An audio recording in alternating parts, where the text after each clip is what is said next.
Igbo mma mmanụ, Igbo mma mmanụ, Igbo makanụ, Igbo kachanụ.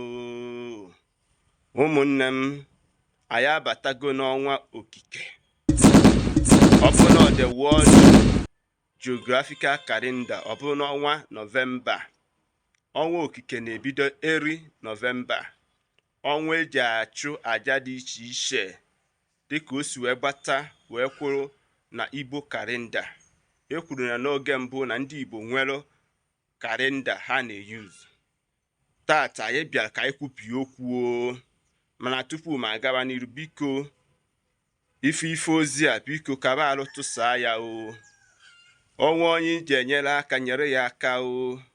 Jee pụọ, jee chụọ aja, jee nete ndị enweghị ka ọha ha. Onwe ndị ya akwụnye n'ọkụ, kwụnye n'ọkụ o. Onwe ndị ya pasịrị bọọlụ, pasị arafa bọọlụ, maka na ọ bụ mmadụ ka eji aga o. Ana m ekwubi okwu na-asị o, maka na ndị Igbo be anyị bụ okwu ka ha na-ekwubi. Ọfọ ka ndị Igbo na-agọ. Ana m asị n'ime ọnwa okike asị na ọ ga-abara gị o. Ọ ga-abara ezinụlọ gị o.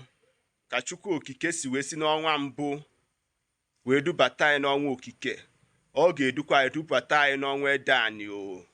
Ọnwa Edeani na ala Igbo bụ ọnwa Disemba, wee dubatakwa anyị n'ọnwa ụzọ arụnsị o.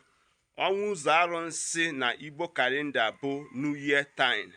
Ana m ekwuo na arụ isi ike ga-awara ndụ gị ọjị o. Ihe ọma ka ị ga na-enweta o. Ana m asị na ọ chọrọ nke ọ ga-eme gị, ọdachi ekwene ya o. Asị m ebe bere ugo bere, nke si ibe ya ebe asị ka nkukwa ya o. Ndị na-azụ afịa, ndị na-arụ ọrụ oyibo, ndị na-arụ ọrụ aka o. Asị m na ọchịchị obi unu niile na unu ji enwetacha ya o. Ụmụnne anyị ndị na mba ofesi, ndị enwetabeghị akwụkwọ ikikere o. Asị m o, site n'ọnwa okike, asị na okike ga-emepere unu ụzọ. Ife ọma ka unu ga-enwe o. Unu ji enweta akwụkwọ ikikere o. Asị na ndụ ezinụlọ gị ga-adị o. Asị m na nyanya ama m bịakwute anyị o. Ana m akpa alọbunagụ ka ọ bịa gwara anyị ụzọ na arụ isi ike o.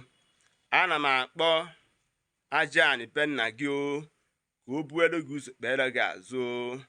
Ana m akpọ mmụọ agwụ ka onye gị ọgụgụ isi na amamife o. Ana m akpọ chi iji wee bịa ụwa ka ọ na-edu gị wee na-echekwaba gị o. Ana m akpọ ndị ichie ebe nna gị o, ndị egedege, ụmụ ọkpụ o. Nekwe na ụmụ na nwa unu nọ n'ụzọ ije, biko unu bịanụ buelu ya ụzọ kpeenụ ya azụ o. Unu ekwekwana ka ihe ọghọm maọbụ ihe mberede dakwasa ya o. N'ihi na isi nwa eze adịghị efu na mba. A na-ekwu na onye isi gị na-awa aja na-were nke ya chụrụ o. Ana m ekwubi okwu na-aga ọfọ si n'ime ọnwa okike na okike ga-eburu anyị ụzọ ma ekpere anyị azụ. Ife ọma nke anyị kụtara na mba na anyị ga-ewenata ya o. Anyị na-ekwubi okwu na-aga ọfọ n'ala Igbo anyị niile na-asị o, ndị enweghị ọmụmụ, ana m asị o, ka ọmụmụ bịa n'ezinụlọ fa o. Ndị enweghị ahụ isi ike o, ana m asị o, ka alọbunagụ buere unu ụzọ bịanye unu arụ isi ike o. Ana m ekwubi okwu na-ekpe ekpe wee na-aga ọfọ ndụ si ka ọ baara unu n'Eke, ka ọ baara unu n'Oye, ka ọ baara unu n'Afọ, ka ọ baara unu na Nkwọ o. Ahịa na-anọ, ụbọchị na-anọ ana Igbo ji wee bido. Ana m ekwu na-asị na ọ bụ okwu ekwuchi aṅụ iyi o, na ọ ga-abịa na mmezu n'aha Chukwu okike na aja ala nke anyị zọpụtara ọkpa na nsọpụrụ nke mmadụ. Ise ise ise ise. Ụmụnne m, aka mbụ onye nke unu, Maazi-UC. Igbo bụ Igbo, ndewonu.